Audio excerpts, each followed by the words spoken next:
Good morning, everybody. Welcome to day 8 of our Kratom Addiction and Recovery Daily Devotional series. Today we're going to be in the book of John in chapter 8, verse 12. When Jesus spoke again to the people, he said, "I am the light of the world. Whoever follows me will never walk in darkness, but will have the light of life." So, when I was in my kratom addiction, I was in darkness.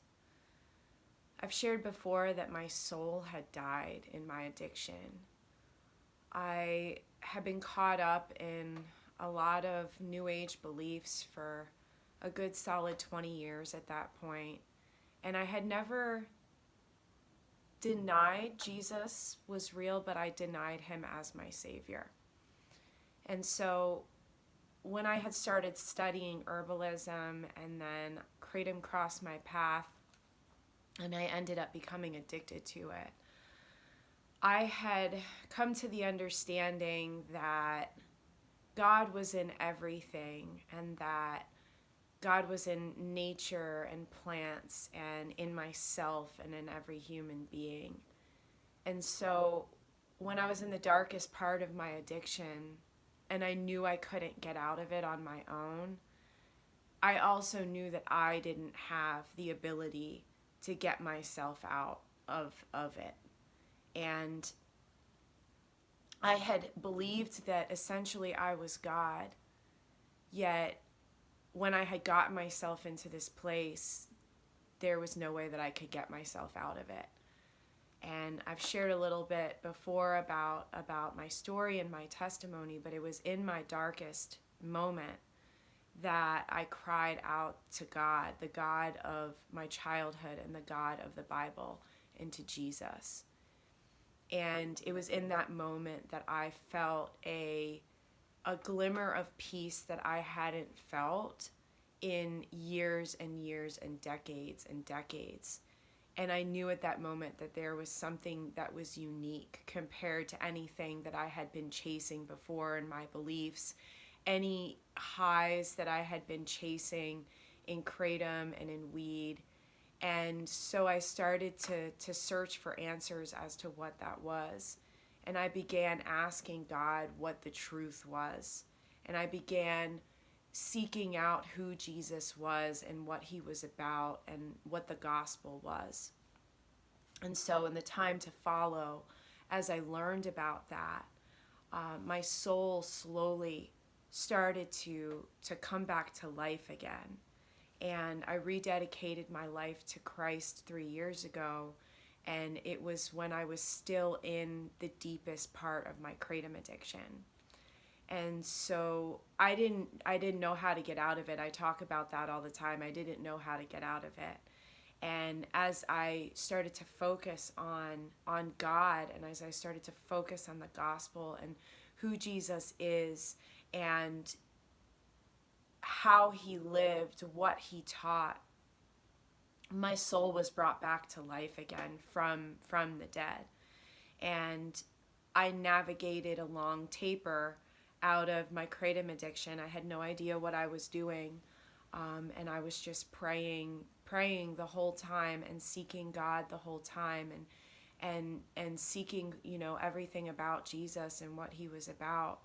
And the book of John, I have a lot of books that are near and dear to my heart. I talk about Psalms all the time. I talk about how much I love Isaiah, but the book of John was really where I started to see, who Jesus was. And so this verse in chapter 18, verse 12, where he says, "I am the light of the world." When I was in my old beliefs, I had called myself a light worker. And I realized in this time when I first came into this book, in this chapter, this book of John, in this chapter where it talks about how Jesus is the light of the world.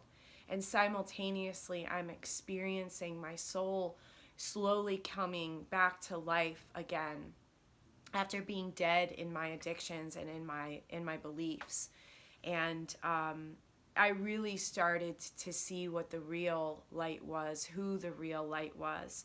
And he also says, whoever follows me will never walk in darkness, but will have the light of life. And, the light of life, that's very powerful.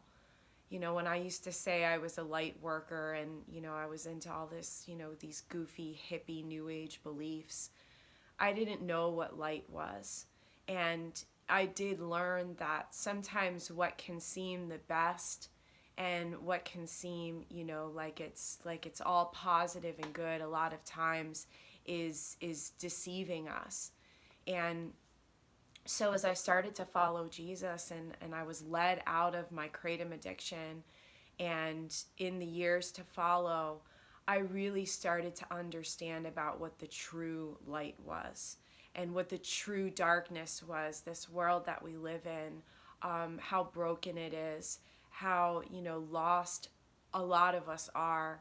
And I saw who the light was, not because of, somebody telling me about it or somebody, saying it in a church or, anything like that. I didn't understand what that light was in organized religion. I understood what that light was, came to understand what that light was through my personal experience with the gospel and Jesus made real in my life, and being set free from these addictions that I had that had me held in such captivity that I wasn't functioning anymore, and my health had completely failed, and half of my hair had fallen out, and I wasn't working, and I really wasn't even leaving the house.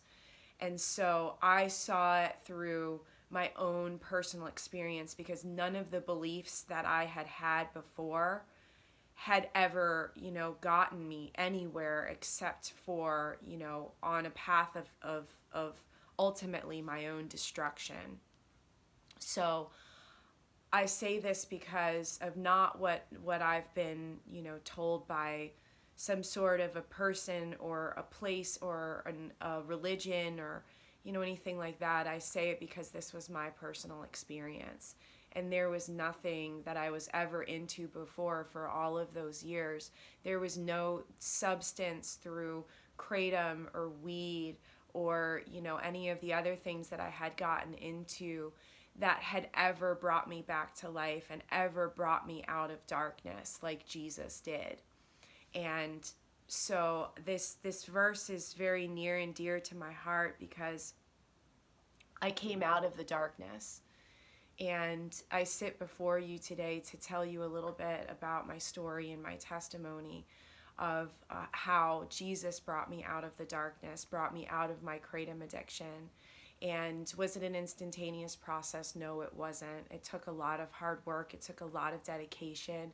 It took a lot of testing and faith, and it didn't all happen immediately. I celebrate 3 years kratom free in 2 months, and it is all by the grace of God. It is all from Jesus. So I share a little bit more about my story today, and I talk about John chapter 8 verse 12 to share with you how I was saved out of the darkness of my kratom addiction. So please leave me a comment below and let me know how you're doing. I know a lot of us are in the days after our final quit from kratom, and some of us are newly quit. Some of us have a little bit of time. Some of us are still in our addiction. So let us know how you're doing below, and I look forward to encouraging you and uplifting you in prayer, and I'll see you tomorrow. Bye.